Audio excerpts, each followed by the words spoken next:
Hello friends, नमस्कार। Business हो या आपका लाइफ,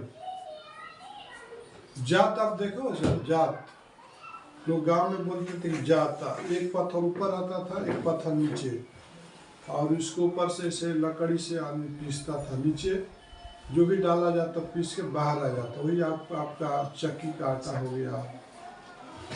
उसी तरह से एक बिजनेसमैन का लाइफ होता है, और उसमें दो पत्थर होते हैं। एक जो होता है सप्लायर होता है, एक जो होता है बायर होता है, बायर और सप्लायर।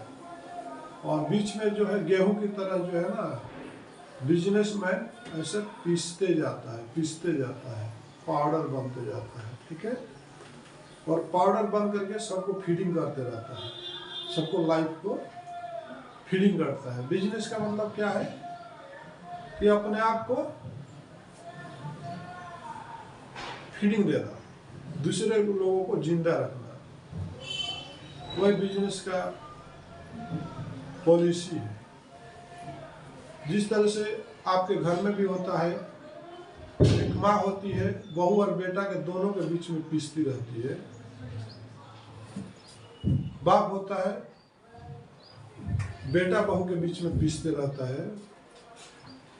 तो कहीं ना कहीं देखोगे कि हर जगह पर कोई ना कोई पत्थर का काम कर रहा है और आपको पीसने का ही काम कर रहा है। लेकिन आपको हार नहीं मानना चाहिए। वो थोड़ा सा पेशेंस रखेंगे तो आप दूसरे को जिंदा रख सकते हैं, दूसरे को हेल्प कर सकते हैं। और सबसे अच्छी बात यह है कि लाइफ में हमें दूसरे का हेल्प करेंगे ना तो हमें खुशी मिलती है। कौन कौन ऐसे लोग हैं जो दूसरे को हेल्प करने में खुश रहते हैं? चलो जवाब दो। आप दूसरे को हेल्प करने में आपको खुशी मिलती है कि नहीं? आपको मिलती है? आपको मिलती है? तो हर इंसान बोलता है कि मैं दूसरे को जब कुछ हेल्प करता हूँ ना तो मेरे को खुशी मिलती है। तो इंसान जो है अगर सेल्फिश बन जाता है तो उसको उतनी खुशी नहीं मिलती है, हमेशा दुखी रहता है। लेकिन जब दूसरे को हेल्प करने का जिस दिन आपके अंदर एक जिज्ञासा होती है, एक जुनून पैदा होती है, तो इंसान जो है इंसान से एक पुरुष से महापुरुष बन जाता है, जो अपने बारे में नहीं सोचता है। श्री रामचंद्र अगर एक राजा ही रह जाते, अगर अपने राज्य को नहीं छोड़े होते, और कृष्ण भगवान भी अगर गोपिया का साथ नहीं छोड़े तो वो भी कृष्ण भगवान नहीं बने होते। तो त्याग करना बहुत जरूरी होता है। और जब हम किसी को कुछ देने जाते हैं ना तो हमको अपनी नीड्स को, अपनी जरूरत को रोक करके ही देते हैं। नहीं तो किसी को भी अपनी आवश्यकता से ज्यादा किसी को हुआ है नहीं और ना होगा। अगर आप कुछ किसी को दे रहे हैं तो अपनी जरूरत को रोक करके दूसरे को हेल्प कर रहे हो। आगे समझे? तो कोई भी कुछ हेल्प कर रहा है तो अपनी नीड्स को रोक करके, अपनी आवश्यकता को रोक के दूसरे को हेल्प करता है। और ये भावना सबके अंदर होनी चाहिए। तो आज हम जो बात करेंगे, देखिए, बिजनेस को रन करने के लिए, हमको जिंदा रखने के लिए फीडिंग बहुत जरूरी है, भोजन बहुत जरूरी है ना। तो जो आपको कंपनी का जो नीड्स होता है रॉ मटेरियल की, वो कौन फीडिंग देता है? एक सप्लायर जो देता है। और अगर सप्लायर फीडिंग नहीं देगा, आपको सप्लाई नहीं करेगा मटेरियल, तो आपका बिजनेस जो है चलने वाला नहीं है। तो आज का जो सब्जेक्ट है कि हम उसी पर बात करने वाले कि भाई जो आपको फीडिंग दे रहा है उसको हैप्पी कैसे रखोगे।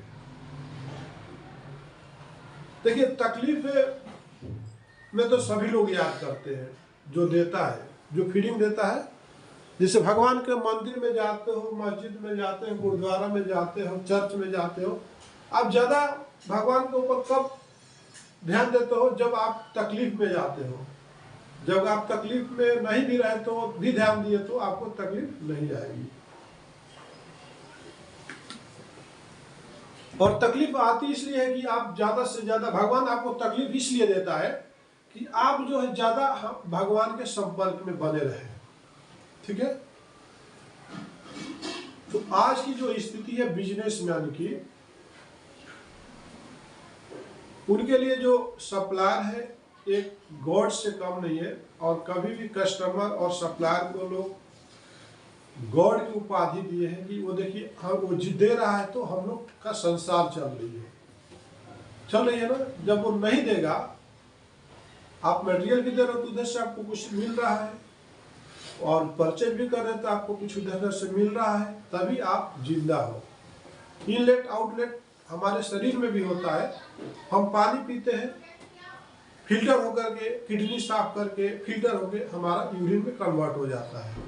हम कुछ भी फीडिंग लेते हैं तो एनएस से होकर के मल द्वार के थ्रू बाहर निकल जाता है। तो इनलेट आउटलेट दोनों होना चाहिए, तभी हमारा ये शरीर चलता है। उसी तरह से आपको बिजनेस में भी आपको इनलेट आउट होना चाहिए, परचेज और सेल दोनों होना चाहिए, तभी उसका नाम बिजनेस है। ट्रांजैक्शन का मतलब होता है चाहे शरीर हो या बिजनेस हो, इनलेट आउटलेट दोनों होना बहुत जरूरी है। अगर खाली इनलेट ही होगा, आउटलेट नहीं होगा, तो आपका प्रॉब्लम होने वाला है। आपका परचेज ज्यादा हो रहा, सेल नहीं हो रहा, तो आपको प्रॉब्लम होने वाला है। तो अब ये सवाल है कि देखिए आप परचेज करते हो तो परचेज में क्या क्या चीज की ध्यान देना चाहिए, ठीक है।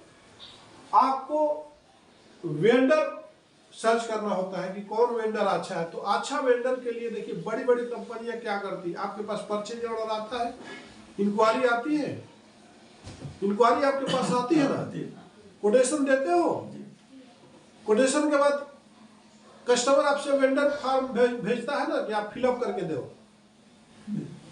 तो एक डेडिकेटेड बिजनेसमैन को वेंडर फॉर्म अपना कंपनी का जनरेट करके रखना चाहिए। कोई भी सप्लायर से आप मटेरियल परचेज करते हो तो पहले वेंडर फॉर्म उससे फिलअप करवाइए। क्या करवाइए? तो वेंडर फॉर्म में उसका रहेगा कि जीएसटी नंबर क्या है, उसका एड्रेस क्या है, उसका पैन कार्ड क्या है, अकाउंट्स नंबर है, किस तरह से अकाउंट से कितने का टर्नओवर है, और कांटेक्ट पर्सन कौन है, उसका ऑप्शंस में कांटेक्ट पर्सन क्या है, उसका लैंड फोन नंबर क्या है, उसका मेल आईडी क्या है, वेबसाइट है। इतना डिटेल आने के बाद उसमें पूरा उसका आधार कार्ड मांगते हो, पैन कार्ड मांगते हो, उसका जीरोक्स भेजो, अटैच करके भेजो। उससे क्या होता है कि देखिए सामने वाला कितना डेडिकेटेड सप्लायर है वो पता चलता है। तो बाकी कंपनियों की तरह आपको भी करना चाहिए, किसी से भी नहीं। कोई मटेरियल सप्लाई किया उसे डायरेक्ट आपको नहीं लेना चाहिए, पहले वेंडर फॉर्म बनाइए, वेंडर फॉर्म को भरिए, बोले कि आप फिलअप करके दे दो सर, इसमें सारे आपका अटैचमेंट दे दो। कल के वो सप्लायर जो देखिए आज हम संध्या एंटरप्राइजेज में बहुत सारा रीजन है कि जो उसको प्लांटी के साथ पैसे भरना पड़ता है। क्यों? जैसे एक हम लोगों को पीवीसी का मटेरियल देता था कांटे दाम से, उसने जीएसटी भी नहीं भरा 6 बिल का। और भी ऐसे कंपनियां हैं जिससे हम लोग परचेज किया वो जीएसटी पेमेंट नहीं किया। तो आपके पास उसका प्रूफ क्या है कि वो आपने अगर उसको आपने सर्च किया होता कि उसको बंदा डेडिकेटेड है कि नहीं है, उसको जीएसटी नंबर पर जा करके आपको परचेज करने से पहले उसका जीएसटी नंबर पर जा करके आपको लॉगिन करके देखना चाहिए कि ये बंदा जो है बराबर जीएसटी फाइल कर रहा कि नहीं कर रहा। किसी का हिस्ट्री मालूम करना है तो हम मालूम कर सकते हैं क्या जीएसटी नंबर से कि वो बंदा डेडिकेटेड काम करता है कि नहीं, जीएसटी फाइल करता है कि नहीं, मालूम कर सकते हैं ऑनलाइन पे कर सकते हैं। तो ये बहुत आपके लिए बहुत जरूरी है। जब भी आप कोई परचेज करते हो तो हर किसी से आप परचेज नहीं कर सकते हो। सामने वाले ने बिल देगा, जीएसटी फाइल नहीं करेगा तो आपको डायरेक्ट 18% का लॉस होगा। 18% ईयर आप फिर 80% प्लस पर डे 100 रुपीज का प्लांटी है। जितने साल में आपको आएगा उधर से नोटिस आएगा, जब तक कितने साल हो जाएगा तो पर डे के हिसाब से 4 साल हो गए तो 4 साल के पर डे के हिसाब से 365 इंटू 4 कितना हो गया? 365 इंटू 4 कितना हो जाएगा? 460 इंटू 100। तो खाली पर डे का आपका 3 या 4 साल का प्लांटी कितना हो गया? 1,46,000। ये तो खाली आपका प्लांटी हो गया अगर उसने आपका जीएसटी फाइल नहीं किया। आगे सर में तो आज से अगर मेरे वीडियो को कोई भी देख रहा हो या आप देख रहे हो, तो जब भी कोई भी चीज़ से चाहे कोई भी आप मटेरियल आप लेना चाहते हैं, कोई प्रोडक्ट लेना चाहते हैं, तो आप वेंडर फॉर्म जिस तरह से दूसरे लोग भेजते हैं उसी तरह से आपका भी वेंडर फॉर्म होना चाहिए। और उस वेंडर फॉर्म को भेज करके पहले कस्टमर से फिलअप करा के उसका सारा डाटा आप ले लीजिए कि भैया आपका जीएसटी नंबर भेज दीजिए, आपका पैन कार्ड, आपका आधार कार्ड, ये सारे चीज आप भेज करके उसका वेंडर फॉर्म का एक आप फाइल बनाइए, एडिटिंग उसको फाइलिंग करिए। जब भी उस तरह से प्रॉब्लम आएगा तो आप लीगली केस करने के लिए उसका जीएसटी नंबर चाहिए, उसका जरूरत पड़ेगी आपको, उसका पैन कार्ड की जरूरत पड़ेगी। आप किस बेस पर आपको लीगली केस करोगे? आपके पास का उसका आधार कार्ड है, खाली उसका जीएसटी नंबर है। तो बड़ी बड़ी कंपनियां आपसे ये देखती है कि देखिए हर कोई किसी से भी कोई परचेज नहीं कर सकता है। आज आपको मान लीजिए आपको एक्सपोर्ट का बिजनेस करना है, तो एक्सपोर्ट में कभी भी शेड्यूल रहता है, टाइमिंग रहता है, टाइम पर जाएगा तो आपको पर डे के हिसाब से प्लांटिंग होता है। तो आप जहाँ से परचेज करके सेल करने वाले हो, एक जहाँ पे आप कोई भी चीज परचेज करते हो तो एक बार उसका कंपनी में भी जाके विजिट करना चाहिए। कोई बंदा डेडिकेटेड काम करने वाला है कि जीनियस है कि या ऐसे फेक है, वो खुद बनाता है कि नहीं बनाता है। तो परचेज एक बहुत बड़ा क्राइटेरिया है जिसको हर आदमी को ध्यान देना चाहिए। परचेज जो है ऐसे लोगों से, हर किसी से आपको कोई भी चीज परचेज नहीं कर सकते हो। आगे समझ में, क्योंकि देखिए कुछ लोग जो है आपको अगर पेमेंट में डिले होगा तो आपको इरिटेट करना शुरू कर देंगे। तो आप जो है एक डेडिकेटेड आदमी से देखिए कितने साल से काम कर रहा है, उसका मार्केट में कैसा इमेजेज है, उसका पूरा डिटेल मंगाइए, आधार कार्ड मंगाइए, पैन कार्ड मंगाइए, उसका वेंडर फॉर्म भरवाइए। इसके बाद उससे नेक्स्ट परचेज ऑर्डर दीजिए और इसके पास आपको बिजनेस करना चाहिए। उसका कैंसलेशन चेक भी लिया जाता है, वेंडर फॉर्म के टाइम में आपको कैंसलेशन चेक भी लिया जाता है। और बहुत सारी कंपनियां तो आपको सिक्योरिटी के लिए कुछ पेमेंट भी लेती है फिलअप करा करके, ठीक है। तो इस तरह से हमें भी ये चीज हर कंपनी को ये फॉलो करना चाहिए। तो अब देखिए अगर सप्लायर आपसे आपने मटेरियल ले लिया, देखिए सब दिन हो तो ना एक समान है। रामायण में लिखा है तुलसीदास ने कि हर आदमी का समय एक जैसा नहीं रहता है। कभी ट्रांजेक्शन की वजह से, कभी सीजनल इफेक्ट की वजह से, कभी कुछ मतलब कभी इलेक्शन के वजह से, कभी कुछ फेस्टिवल के वजह से ग्राफ जो है फ्लैक्चुएशन होते रहता है। क्या होते रहता है? बैलेंस नहीं बन पाता। इंसान बैलेंस बनाने की कोशिश करता है, सब तराजू लगातार की तराजू कभी भी सीधा नहीं होता है, बहुत मुश्किल कभी कभी होता है, ठीक है। बैलेंस बनाना लाइफ में और बिजनेस में हर आदमी के बस की बात नहीं है। वो बैलेंस बनाते बनाते लोग अपने यहाँ से, अपने लाइफ से ही प्लेस खाली करके चले जाते हैं। तो देखिए कितना भी कोई बड़ा बिजनेसमैन हो या छोटा बिजनेसमैन, उसको देखिए बैलेंस बनाना बोलो तो बहुत मुश्किल है। उसको बैलेंस शीट बोलते हैं, लेजर बोलते हैं। तो अब हमें फर्स्ट पॉइंट पर बात करेंगे। देखिए कि अगर आपने किसी से मटेरियल ले लिया और कस्टमर आपको बार बार इरिटेट करता है, बार बार फोन करता है कि हमको पेमेंट दे दो, पेमेंट दे दो, तो आप उस समय में आपके पास फंड्स नहीं, तो क्या करोगे? तो फर्स्ट हम कितने रीजन लेकर के आए हैं, कितने 7 जो टिप्स मैं लेकर के आया हूँ। जो ये जो 7 रीजन जो है आपको रिलैक्स होने में और सप्लायर को मैनेज करने में और आपके बिजनेस को एक कंडीशन में एक सर्वाइव करने में बहुत हेल्प करने वाला। और 7 रीजन पे हम लोग बात करेंगे। फर्स्ट क्या है? Communicate openly with your suppliers about your financial challenges. Hindi में बोलिए। अपने वित्तीय चुनौतियों के बारे में अपने आपूर्तिकर्ताओं से खुलकर बात करें। देखिए आपने मटेरियल ले लिया सप्लायर से, लेकिन देखिए आप पूरी ट्रांसपेरेंट रहो सप्लायर के साथ, उसको बोलिए, क्लियर करके बोलिए। देखिए सब हम तो बिजनेस आपके साथ चालू करें, लेकिन सब दिन हमारा एक जैसा नहीं रहेगा। खुल के बात करिए। देखिए आज हमारे पास फंड्स नहीं है, हम भी कहीं देते हैं, फंड्स नहीं आ रहे, कुछ फेस्टिवल की वजह से नहीं आ रहे, कुछ रीजन से नहीं आ रहे।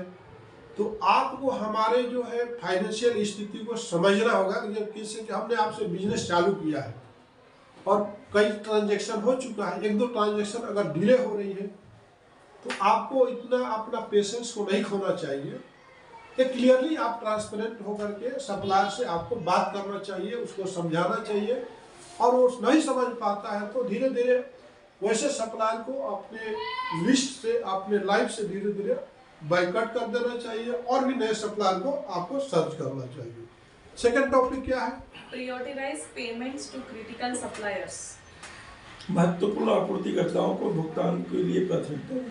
अब देखिए कि होता क्या है, जैसे कि आपके पास 10 रॉ मटेरियल लगता है, और कुछ का रॉ मटेरियल का जो है कुछ ऐसे सप्लायर है जो उसके ऑप्शन में आपके पास कोई सप्लायर ही नहीं है, तो उसको फर्स्ट प्रायोरिटी आपको देना होगा, क्योंकि एक मटेरियल की वजह से आपका पूरा प्लांट बंद हो सकता है, तो उसके नीड्स को पहले पूरा करना होगा, जो उसका फर्स्ट प्रायोरिटी देना पड़ेगा।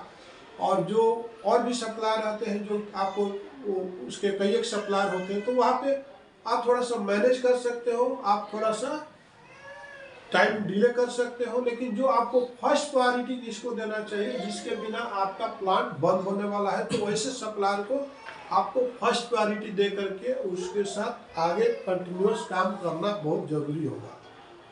थर्ड पॉइंट पे बात करेंगे। थर्ड पॉइंट क्या है?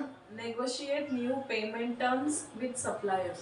आपूर्तिकर्ताओं के साथ नई भुगतान शर्तों पर बातचीत जरूर करें। देखिए, सब जो होता है ना, हर दिन तो एक जैसा मार्केट नहीं रहता, मार्केट में भी फ्लैक्चुएशन होते रहते हैं। जैसे पेट्रोलियम प्रोडक्ट है, रॉ मटेरियल, जैसे पेट्रोलियम प्रोडक्ट में आपका फ्लैक्चुएशन होते रहता है, आज डीजल इतना रुपया, कल उतना हो जाएगा, उतार चढ़ाव, जो इसको हम पेट्रोलियम प्रोडक्ट बोलते हैं।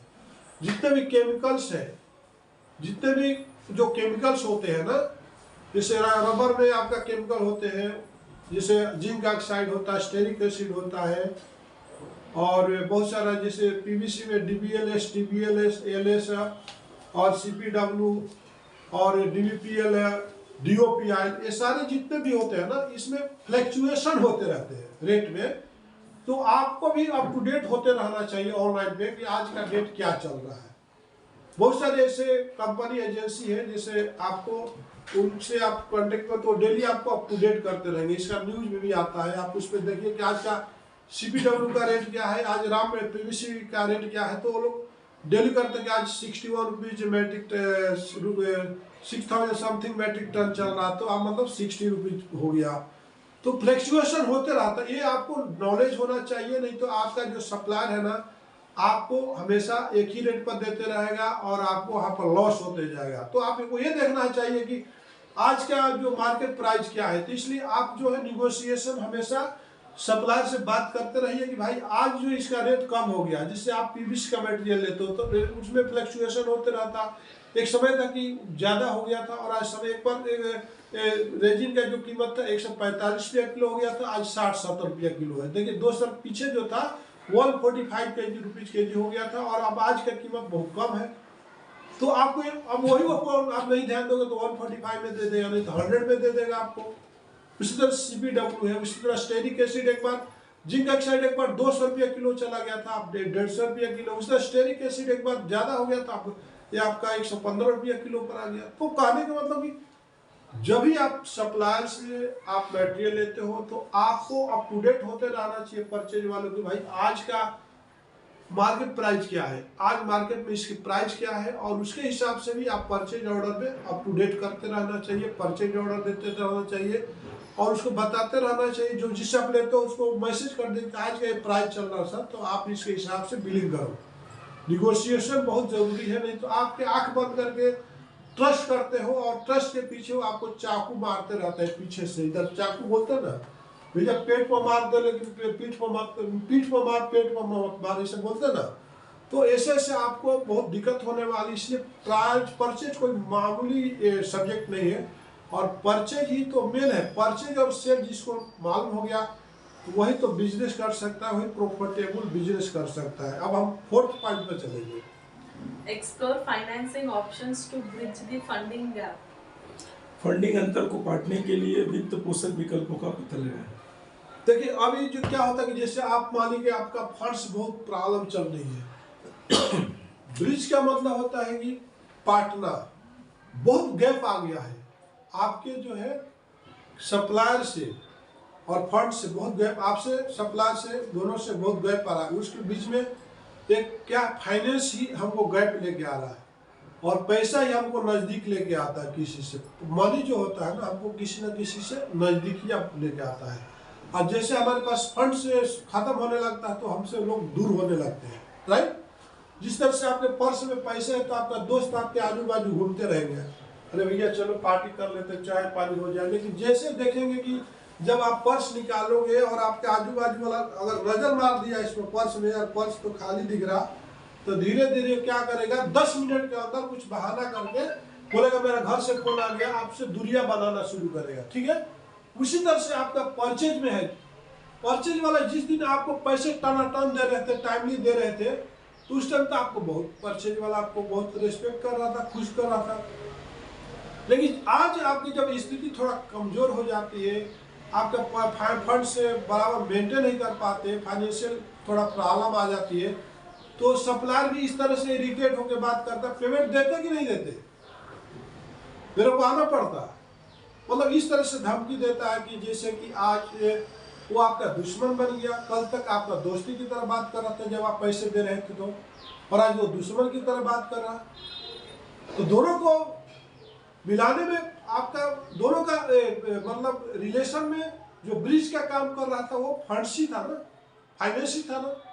आज फंड्स उसको टाइम पर नहीं दे रहा था, आपका इस तरह से बात कर रहा। अगर फंड्स उसको टाइम पर दे रहे तो आपको बहुत अच्छा बात कर रहा था। तो यह चीज को देखना चाहिए कि देखिए समझाना चाहिए सप्लायर को, देखिए आज हमारे बीच में गैप आ गया है, आप इस तरह से बात कर रहे हो तो हमारा, आप पैसे के ही आदमी हो। देखिए समय एक जैसा नहीं रहता, ये आपको इंटीमेट करना चाहिए। देखिए आज समय हमारे पास बदल जाएगा। देखिए आपको मैं सर, आप माइंड में मत लीजिएगा, लेकिन जब समय बदलेगा ना तो उस टाइम में हम आप उस सप्लायरों में नोट करके रखेंगे कि आप मेरे बुरे वक्त में आप इस तरह से वर्ड यूज किए थे। अभी तो नहीं बोलूँगा, लेकिन जब हमारा समय सही समय आ जाएगा, ट्रैवल गाइड ट्रैक पर चलने लगेगी, तो उस रेड लाइन में आपको हम लिख के रखेंगे और आपको उस टाइम क्वालिटी नहीं देंगे और आपसे मटेरियल नहीं देंगे। आज हमारी परिस्थिति जो खराब चल रही है, तो आप इस तरह से ब्रिज का काम नहीं कर रहे हो, बल्कि आप जो है उसको ब्रिज को तोड़ने का काम कर रहे हो। अब हम 5th पॉइंट पर बात करेंगे। Reduce operational cost to free up funds. धन मुक्त करने के लिए परिचालन लागत कम करें। देखिए रिड्यूस का मतलब होता है ये कि आपका जो लागत है, जैसे आपका मैन्युफैक्चरिंग में लागत है, आपके वर्करों में जो लागत है, जो जहाँ पे आपका, जिसे आपका फंड्स का कुछ इशू आने लगता है, समय जब खराब होने लगता है, जिसे हम डेली घर में पैसे रहता है तो दाल चावल सब्जी पापड़ अचार पता नहीं कितने खाते हैं। जब हमको लगता है कि जब हमको सैलरी मिलती है तब 15 दिन बहुत अच्छे खाते हैं। जब जैसे 20 तारीख 25 तारीख आने लगता है, 30 तारीख से लेकर के 5, 6, 10 तारीख के बीच में हम लोग कभी कभी ऐसा समय आ जाता है कि सब्जी लाने के पैसे नहीं रहते हैं, तो हम पिकल से काम चला लेते हैं। तो इस चीज तरह से आपका भी कंपनी में जो फ्लैक्चुएशन फंड्स की आती है और परचेज वाला सपोर्ट नहीं कर पाते हैं, आपका रॉ मटेरियल के बिना जब कंपनी हैम्पर होने लगती है प्रोडक्शन, तो आपको उस टाइम में क्या करना चाहिए, थोड़ा सा रिड्यूस करना चाहिए, कॉस्ट रिड्यूस करने की कोशिश करना चाहिए, R&D करते रहना चाहिए, देखना चाहिए कि देखिए हम जो हमारे पास एबिलिटी है उसको कैसे यूटिलाइज किया जा सकता है, कहाँ पर क्या मटेरियल अननेसेसरी पड़ा है, कहाँ पे कौन सा जो ऐसे आइटम है जिसको हम अपने लेबर को वहाँ पर यूटिलाइज करके उसको फिलहाल में ये काम करा सकते हैं। तो रिड्यूस द कॉस्ट उसको बोलते हैं कि हम आदमी को रखें मगर उस आदमी को हम यूज करके दूसरे जगह पर उसका जो सैलरी है, उसका पर डे का जो दहाड़ी है, हमने उसको कंज्यूम किया और इस तरह से हमको परचेज से रिलेशन रख सकते हैं, उसको भी नहीं पता चलेगा और हमारा जो है ना कॉस्ट भी इफेक्ट नहीं होगा। तो इस तरह से हमको मैनेजमेंट में, बिजनेस में और कंपनी में हमको ध्यान देना चाहिए। 6 पॉइंट क्या है?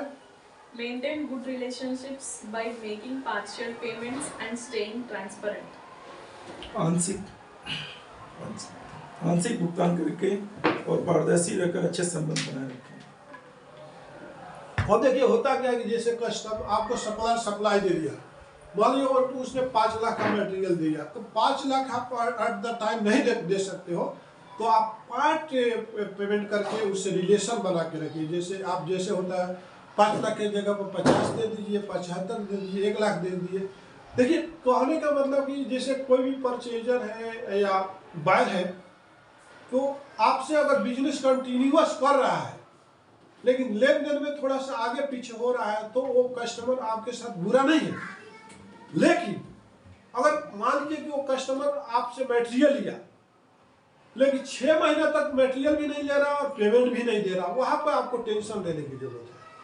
तो ये चीज आपको परचेज वाले को ध्यान देना चाहिए और उसको इंटीमेट करना चाहिए। देखिए सर, हालात जो भी है,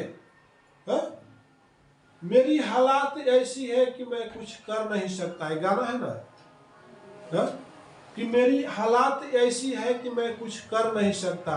तो कहने का मतलब कि मैं चाह रहा हूं आपको खुश करने के लिए, लेकिन देखिए मेरी स्थिति ऐसी है और हमें तो काम तो आपसे ही करना है सर। ये वर्ड आपको सप्लायर से बोलना चाहिए। जैसे हमारे साथ बहुत सारे सप्लायर को ऐसे होता है कि मैं बोलता ठीक है, अगर मेरी हालात को आप समझ नहीं पा रहे तो चलो 2-4 दिन कंपनी बंद रहेगी, लेकिन काम तो आपसे ही करना है सर।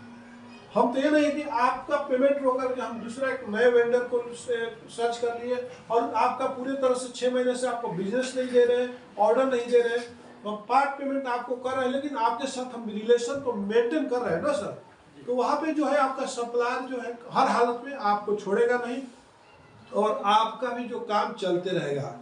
तो ये चीज आपको ध्यान रखना चाहिए कि देखिए आप सामने वाले को बोलेंगे मैं हर तरह से, जैसे एक बीवी आती है घर में और उसकी सास भी 4 लाख में आती है और उसकी जो ननद होती है वो भी किधर से भी आकर के बैंक बोलती है, उसका देवर भी कुछ आके बोलता है, ससुर भी आके बोलता है। तो लड़की जिस तरह से उस माहौल में किस तरह से अपने को ढालती है, धीरे धीरे एक एक स्टेप लेकर के एक एक आदमी को खुश करने की कोशिश करती है। अपने हालात से वो लड़ती है, अपने हालात से लड़ते लड़ते लड़ते 2-4 साल 5 साल में उस घर की मालकिन बन जाती है और बाकी सभी लोग उसके साथ में सलेडर बोल देते हैं। उसी तरह से आपको भी जब स्थिति खराब आती है ना, तो उसे बेचारी वो बदनसीब बहू की हालत हो जाती है, तो चारों तरफ से लोग उसका शोषण ही करते हैं।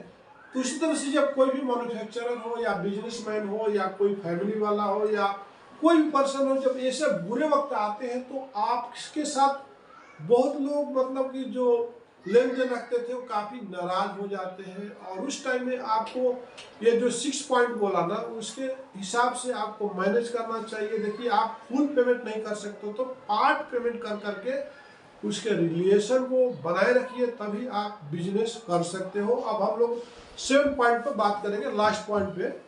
Seek advice from financial experts if needed. जरूरत पड़ने पर वित्तीय विशेषज्ञ से सलाह जरूर लें।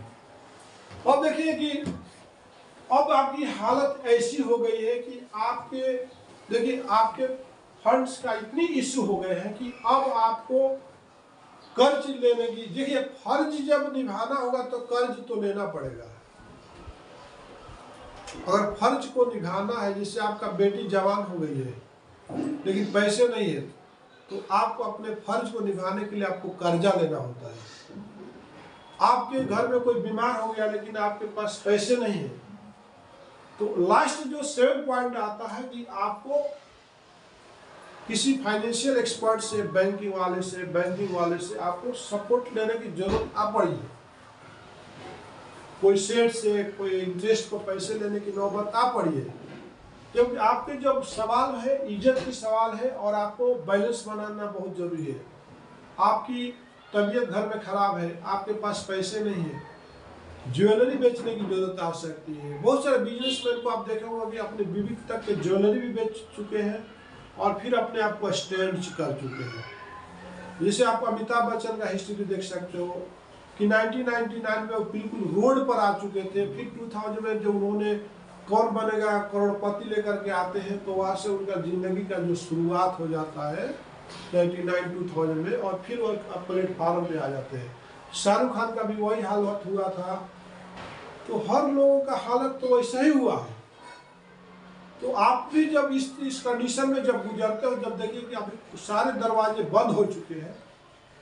अमिताभ बच्चन का जब सारे दरवाजे बंद हो गए थे तो एक फाइनेंशियल अंबानी, मुकेश अंबानी उस टाइम उसको सपोर्ट किया, इसको अमिताभ बच्चन को। तो आप भी किसी फाइनेंशियल एक्सपर्ट के पास आपको जाना चाहिए कि देखिए आज मेरी स्थिति ऐसी है। और हर इंसान का ग्राफ तो गिरा हुआ है, ऐसा नहीं कि वो हमेशा उठते चला गया। ग्राफ भी गिरना बहुत जरूरी होता है, क्योंकि आपका कमियां जो है ना आपको गिराती है, जिससे आपका ऐसा ग्राफ उठता है, ऐसा उठता फिर गिर जाता है। जब गिरता है ना फिर उठता है, फिर गिरता है। अगर 3 बार जो है ना इंसान गिरता है, इंसान जो है लाइफ में 3 बार गिरता है कम से कम, और 3 बार अगर उठ गया, जब चौथा बार उठता है ना तो कभी लाइफ में गिरता नहीं है। हर इंसान, चाहे आप पढ़ाई के मैदान हो, आपका देखिए कि पढ़ाई में भी 3 स्टेज होता है। एक होता है 10th क्लास, एक होता है 12th क्लास, इसके पास एक होता है डिग्री।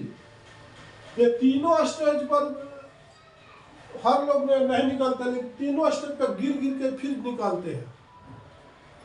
आप YouTube पर देखा होगा कि एक बंदा जो है ना 12th क्लास में फेल हो गया, 10th में फेल है, और वो BPS का तैयारी करके एक ऑफिसर बन गया, वो ऑटो चला रहा था। तो आपको गिरना भी जरूरी है। जब गिरते हो ना तो आपको पता चलता है कि हम किस रीजन से गिरे। आपका फंड्स का कमी होना भी बहुत जरूरी है बिजनेस में, कि आपको पता चला कि हम कहाँ पर गलती की कि फंड्स की कमी हुई। अगर आप अच्छा से ध्यान देते हो तो देखिए ऊपर वाला रास्ता भी दिखाता है, गिरने वाले को सपोर्ट भी करता है। देखिए एक आपको हम कहानी के तौर पर बताते हैं कि आपको कालिदास का नाम सुने होंगे। कालिदास जो थे बहुत क्या थे, बहुत बेवकूफ थे।